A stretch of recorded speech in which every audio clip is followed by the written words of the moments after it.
আচ্ছা, ছোটবেলা থেকে আমরা অনেকেই পুরো বিশ্ব ভ্রমণের স্বপ্ন দেখি। এখন যোগাযোগ ব্যবস্থার উন্নতির ফলে এক প্রান্ত থেকে অন্য প্রান্তে খুব সহজেই যাতায়াত করতে পারি। তবে পৃথিবীতে এমন কিছু জায়গা আছে যেখানে আপনার টাকা থাকলেও আপনি কখনোই নিজ চোখে দেখতে পারবেন না। এমনই ৫ টি নিষিদ্ধ দ্বীপ সম্পর্কে আপনাদের জানাবো শ্যাডো অফ পাস্ট এর আজকের এই ভিডিওতে।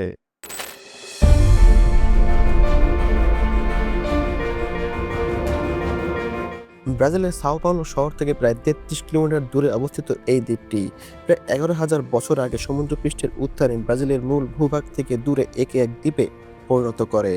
অপরূপ এই দ্বীপটি মূলত সাপের অভয়ারণ্য। ৪.৫ বর্গকিলোমিটার আয়তনের এই দ্বীপটির আনাচে কানাচে রয়েছে প্রায় ১,০০০ প্রজাতির সাপ। এই দ্বীপের সবচেয়ে ভয়ঙ্কর সাপটি হচ্ছে পিট ভাইপার, যার আরেক নাম গোল্ডেন লাঞ্চহেড। এই দ্বীপই হচ্ছে এই সাপটির প্রধান আবাসস্থল। এই সাপের কামড়ের সাথে সাথে অত্যন্ত যন্ত্রণাদায়ক মৃত্যুর প্রক্রিয়া শুরু হয়ে যায়। এর বিষ অন্যান্য বিষধর সাপের বিষের চেয়ে প্রায় ৫ গুণ বেশি শক্তিশালী। সাপের দ্বীপ হিসেবে পরিচিত এই দ্বীপটি সাধারণ মানুষের প্রবেশ সম্পূর্ণ নিষিদ্ধ ঘোষণা করেছে ব্রাজিল সরকার। ১৯৬৩ সালে নর্থ আটলান্টিক সাগরে আগ্নেয়গিরির অগ্ন্যুৎপাতের ফলে এই দ্বীপটি তৈরি হয়েছে। আইসল্যান্ডের অন্তর্ভুক্ত এই দ্বীপের ভূমি পৃথিবীর সবচেয়ে নবীনতম ভূমি হিসেবে বিবেচিত হয়। আইসল্যান্ড তার কঠোর পরিবেশ আইনের জন্য বিখ্যাত। নতুন এই দ্বীপটির ক্ষেত্রে তার ব্যতিক্রম হয়নি।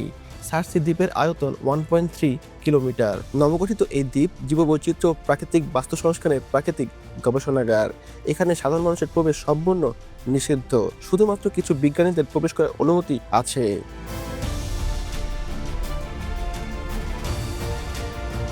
১৯৪২ সালে ব্রিটিশ সরকার জীবাণু অস্ত্র পরীক্ষার জন্য এই দ্বীপটিকে স্কটল্যান্ডের কাছ থেকে কিনে নেয়।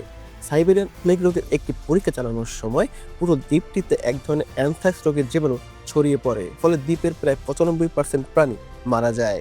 প্রায় ৪৮ বছর কোয়ারেন্টাইনে রাখা হয় এই দ্বীপটিকে।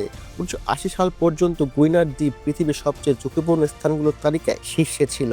১৯৮০ সাল থেকে বিজ্ঞানীরা এই দ্বীপটিকে জীবাণুমুক্ত করার প্রক্রিয়া শুরু করে।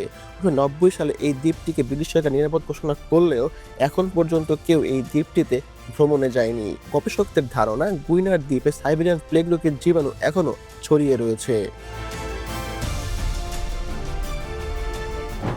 বঙ্গোপসাগরে অবস্থিত আন্দামান দ্বীপপুঞ্জের অংশ উত্তর সেন্টিনেল দ্বীপ। এই দ্বীপটি কাগজে কলমে ভারতের অন্তর্ভুক্ত। উত্তর সেন্টিনেল দ্বীপের আদিবাসীরা বাইরের জগতের কারো সাথেই যোগাযোগ করতে চায় না।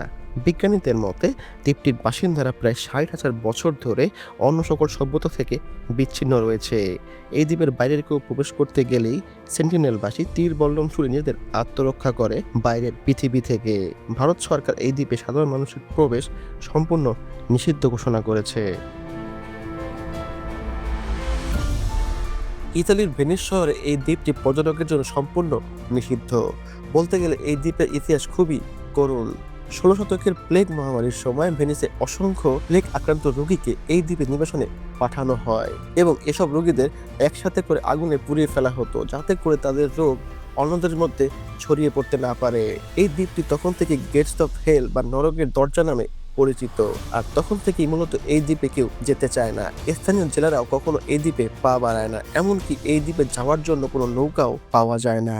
কেমন লাগলো আজকের এই ভিডিওটি ভালো লাগলে অবশ্যই লাইক, শেয়ার, কমেন্ট করবেন। আর এখন যারা ফলো বা সাবস্ক্রাইব করেননি তারা এখনই করে ফেলুন। আমার চ্যানেলে কি বিষয়ের উপর ভিডিও দেখতে চান তা কমেন্টে জানিয়ে দিতে পারেন।